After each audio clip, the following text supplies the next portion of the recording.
శ్రీమాత్రే నమః. మా ఛానల్ ద్వారా చూస్తున్నటువంటి ప్రేక్షక మిత్రులందరికీ నమస్కారాలు. చాలామంది మా యొక్క ఛానల్ ప్రోగ్రామ్స్ అన్నీ చూస్తున్నారు. మాకు అది వ్యూవర్స్లో కనబడుతున్నారు, లైక్స్లో కనబడుతున్నారు, కానీ సబ్స్క్రైబింగ్లోనూ షేరింగ్లోనూ చాలా తక్కువ కనబడుతున్నారు.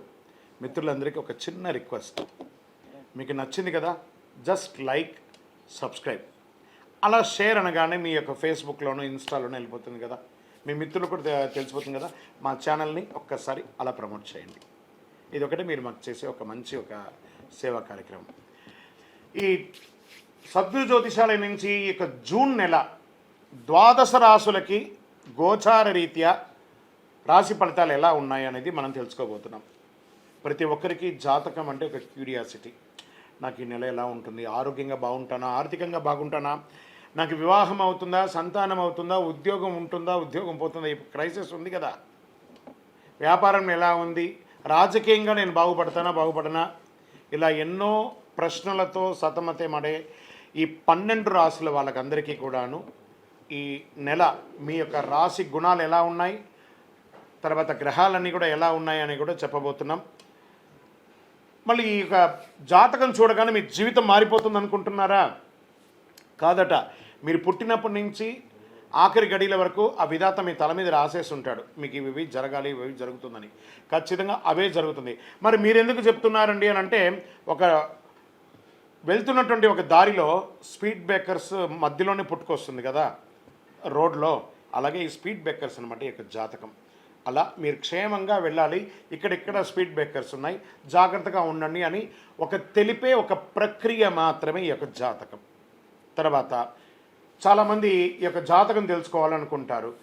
మాలాంటి వాళ్ళ దగ్గరనో లేదా చాలామంది సద్గురుల దగ్గర అంతా కూడా అడుగుతూ ఉంటారు, గురుగారు నాకు చాలా అప్పులు ఉన్నాయి, నాకు ఈ జాతకం చెప్పనంటే అప్పులు ఉన్నాయనంటే అప్పులు తీర్చండి, ఉద్యోగమో వ్యాపారమో చేసి జాతకం చెప్తే అప్పులు తీరవు. క్లియర్ ఒకటి. తర్వాత మీరు తెలుసుకోవాలనుకుంటున్నారు, మీ పరిసర ప్రాంతాల్లో ఉన్నటువంటి గురువులనో లేకపోతే మా దగ్గర అడగాలనుకున్నాను అనుకోండి, ఇల్లీగల్ అఫైర్స్ గురించి ఏది అడగండి. మనం తప్పులు చేసి వాళ్ళని అడగడం ఏంటి, అది కాదు, అలా కూడా అడగకూడదు. తర్వాత చిన్నపిల్లలు ఖచ్చితంగా 21 సంవత్సరాల లోపు వాళ్ళు ఈ జాతకాలంతా కూడా చూడకండి. మీరు చదువుకునే విద్యార్థులు చదువుకోండి, మీ చదువు మీద మాత్రమే నమ్మకం పెట్టుకోండి. మరియు ఇంకొక రిక్వెస్ట్, 60 నుండి 65 సంవత్సరాల పై చిలుకు వాళ్ళు దయచేసి జాతకం చూడక్కర్లేదు. ఎందుకంటే 60 సంవత్సరాల్లో మీరు 60 వసంతాలు చూసుంటారు, తెలుగు అన్ని రాసుల్ని మీరు చూసుంటారు. కాబట్టి మీరు దైవానికి సమానం, కాబట్టి మీరు జాతకం తెలుసుకోకర్లేదు, మీ ఆరోగ్యం పట్ల మాత్రం జాగ్రత్త చేసుకుంటాం. రైట్. ఇప్పుడు ప్రతి ఒక్కరికి కూడా వ్యాపారం, మరి ఎవరెవరు చూసుకోవాలంటే వ్యాపారం ఎలా ఉంది, ఉద్యోగం ఎలా ఉంది, సంతానం ఎప్పుడు జరుగుతుంది, వివాహం ఎప్పుడు జరుగుతుంది, ఉన్నత చదువు ఎలా చేయాలి అనేది చూసుకోవడానికి అవకాశం ఉంటుంది. మరి ఆ గోచార రీత్యా 12 రాశులకి ఇప్పుడు మనం తెలుసుకోబోతున్నాం. జ్యోతిషాస్త్రరీత్యా ద్వాదశ రాశుల్లో 7వ రాశి అయినటువంటి తులారాశి మిత్రులారా, మీరు చిత్తా నక్షత్రం 3, 4 పాదములు, స్వాతి నక్షత్రం 1, 2, 3, 4 పాదములు, విశాఖ నక్షత్రం 1, 2, 3 పాదాలకు జన్మించిన మీరు తులారాశి వారిగా పరిగణించబడుతున్నారు. ఈ జూన్ నెల మీకు శుభాశుభ ఫలితాలు ఎలా ఉన్నాయి, ముందు గ్రహస్థితి ఎలా ఉందో చూస్తాం. అష్టమ భాగ్యస్థానంలో ప్రతికూలంగా సంచరిస్తున్నటువంటి గ్రహాలు, సప్తమ స్థానంలో అంగారకుడు ప్రతికూలం, బుధుడు అష్టమ స్థానంలో అనుకూలం, గురు అష్టమ స్థానంలో ప్రతికూలం, శుక్రుడు 8వ 9వ స్థానంలో అనుకూలం, శనీశ్వరుడు పంచమ స్థానంలో అనుకూలం, రాహు షష్టమ స్థానంలో అనుకూలం, కేతు ద్వాదశ స్థానంలో ప్రతికూలం. ఇదంతా ఎలా ఉంది అని చూస్తే ఓవరాల్ మిశ్రమం అని కూడా చెప్పచ్చు. కొత్త వస్తువులు కొనుగోలు చేస్తారు, ఆర్థిక వనరులు కొంత ఇబ్బంది పెట్టినా గెలుస్తారండి మీరు తప్పకుండా. చాలా రోజుల నుండి మీకు పెండింగ్ పట్టిన కార్యక్రమం ఉన్నాయి కదబ్బా, ఎన్ని రోజులండి ఇది, ఈ కోర్టు వ్యవహారాలు ఆగిపోయింది, ఇంటి పనులు ఆగిపోయింది, ఈ యొక్క పర్మిషన్స్ ఆగిపోయింది, ఏవేవో ఉంటాయి కదా టెన్షన్స్, అవన్నీ జూన్ నెలలో తీర్చుకుంటారు తులారాశి మిత్రులారా. శ్రద్ధగా మీరే చెయ్యండి. ఏ డాక్యుమెంటేషన్ ఒకసారికి 10 సార్లు చదవండి. సంతకాలు పెట్టడానికి ముందు మీ ఆడిటర్ని, మీకు అడ్వకేట్ని అడిగి సంతకం పెట్టండి. వ్యాపారస్తులకి చాలా కలిసి వస్తుంది, నిరాటంకంగా జరుగుతుంది. రియల్ ఎస్టేట్ వారికి అయితే యోగం అండి, అంత అద్భుతంగా ఉంటాయి. గతంలో తీసుకున్న డబ్బులు, చెల్లించాల్సిన అప్పులు, వాటికన్నిటికీ కొత్తగా మంచి అవకాశాలు వచ్చి మీ అప్పులు తీర్చే ఒక సమయం ఆసనమైందండి. మీరు అప్పు తెచ్చుకునే సమయం కాదు, మీరు తెచ్చుకున్న అప్పును తీర్చే సమయం ఈ జూన్ నెల. ఎంత గొప్ప నెల అండి ఇది. చాలా అద్భుతంగా ఉంటుంది. కానీ ప్రయత్నం చేయాలి. మాసాంతంలో వ్యాపారంలో కొంత ఇబ్బందికర వాతావరణం ఉంటుంది, ఖర్చులు అదుపు తప్పుతుంది, జాగ్రత్త పడండి. ఆ తులారాశి వారికి ఖర్చులు అదుపు తప్పడం అది కామనే. మీరు పడి ఉన్నారు కాబట్టి మీకు తెలుసు. మీరే ఒక మంచి మేనేజ్మెంట్, ఫైనాన్షియల్ మేనేజ్మెంట్ అని చెప్పచ్చు. తులారాశి వాళ్ళు ఎవరైనా అంటే వాళ్ళు ఫైనాన్షియల్ మేనేజ్మెంట్ టాప్గా ఉంటారని చెప్పచ్చు. అనవసరమైనటువంటి విషయాల గురించి మాట్లాడకండి. మీకు సంబంధం లేదా ఆ విషయంలో ఎంటరే కాకండి, సైలెంట్గా ఉండండి. న్యాయపరమైనటువంటి సమస్యలు కోర్టులో మీకు జడ్జిమెంటో లేకపోతే ఇవన్నీ కూడాను అద్భుతంగా నెరవేరుతుంది లేదా వాయిదా పడుతుంది, మీకు అనుకూలంగా వస్తుంది. సంగీత, సాహిత్య, సినిమా రంగం వారికి, ఐటీ రంగం వారికి యోగం. టీవీ అన్నీ కూడా పేపర్ వాళ్ళకి చాలా బాగుంటుంది, గుర్తింపు పెరుగుతుంది, ఆదాయం పెరుగుతుంది. మనస్తాపానికి గురయ్యే ప్రతి విషయంలోనూ భార్యాభర్తల దగ్గర కూర్చొని మాట్లాడుకొని రాజీ ధోరణితో ఆలంబించేసుకోండి. భూ తగాదాలు ఏమైనా ఉంటే, సెటిల్మెంట్ ఉంటే మాటలతో సెటిల్ చేసుకోండి. 10 మందిని కూర్చోబెట్టేసుకొని అంగీకారం తెలుసుకొని లేపండి అక్కడి నుంచి. బంధుమిత్రుల మధ్య ఉన్న వైషమ్యం అంతా తొలగిపోయి ఆనందంగా విహారయాత్ర చేసే అవకాశం ఉంది. ఇంట్లో ఒక సత్యనారాయణ వ్రతం చేయండి, 10 మందిని పిలిచి భోజనం పెట్టండి, అద్భుతంగా ఉంటుంది. ప్రయాణాలు ఉంటాయి.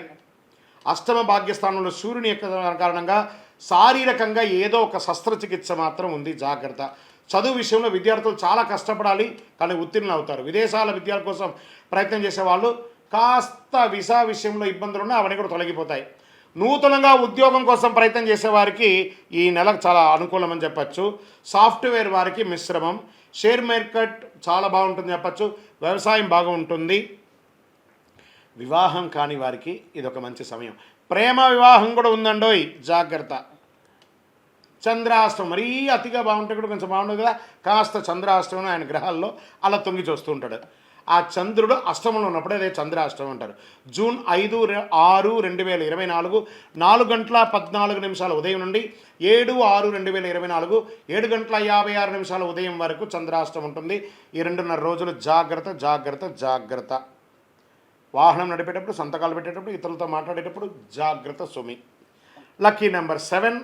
పరిహారం దేవీ సప్తసతి చండీ పారాయణం పఠించండి. దానివల్ల సకల శుభాలను పొందుతారు. వ్యాపారపరంగా ప్రయోజనం పొందుతారు. గోచార ప్రకారంగా తెలుసుకున్న మీరు మీ యొక్క వ్యక్తిగత జాతకం ఎలా ఉంటుందో తెలుసుకోవాలనుకుంటే మీ పరిసర ప్రాంతాల్లో ఉన్నటువంటి జ్యోతిష్ శాస్త్ర నిపుణులను సంప్రదించండి, లేదా సద్గురువులను సంప్రదించి జ్యోతిష్ శాస్త్రం తెలుసుకోండి. మీ యొక్క జాతకం ఎలా ఉందో, జన్మ జాతకం ఎలా ఉందో తెలుసుకోండి. లేదా గురుగారు మీ దగ్గర తెలుసుకోవాలనుకుంటున్నాం, కింద నెంబర్కి మీ యొక్క date of birth, time of birth, place of birth WhatsApp చేయండి, కాల్ చేయకండి. మా అడ్మిన్స్ దాన్ని పరిశీలించి మీకు రిప్లై ఇస్తారు. ఇంకను సకల దోషాలు తొలగి ఆనందంగా ఉండడానికి మీ వయస్సు ఎంత ఉందో అన్ని దీపాలు వెలిగించేయండి. విజయోస్తు. ఈ 12 జ్యోతిష శాస్త్రం ద్వారా 12 రాసుల వారికి మనం గోచార ప్రకారంగా చెప్పుకున్నాం కదా. మీరందరూ కూడా ఆయురారోగ్య ఐశ్వర్య భోగభాగ్యాలతో ఉండాలని ఆ అఖిలాండ కోటి బ్రహ్మాండ నాయకుడు శ్రీ ధర్మశాస్త్ర అయ్యప్ప స్వామి వారిని ప్రార్థన చేస్తున్నాం. మీరు తిరుపతికి వచ్చినప్పుడు మనము జీవకోన అనే ప్రాంతంలో కపిలి తీర్థానికి దగ్గరలో బ్రహ్మశ్రీ డాక్టర్ చంద్రమౌళి గురుస్వామి గారు అయ్యప్ప స్వామి వారికి 18 అవతారముల దేవాలయాన్ని నిర్మించి సమాజానికి అంకితం ఇచ్చున్నారు. ఆ దేవాలయంలో అడుగు పెట్టాలంటే పూర్వజన్మ సుకృతం ఉండాలి. అలాంటి అద్భుతమైనటువంటి దేవాలయాన్ని మీరందరూ వచ్చి దర్శనం చేసుకోవాలని కోరుకుంటున్నాం. మీకోసం, మీ యొక్క యోగక్షేమం కోసం ఎప్పుడూ ప్రార్థన చేస్తూ ఉంటాం. వందే మాతరం, వందే మాతరం, వందే మాతరం. చంద్రమౌళి వెంకటేష్ శర్మ.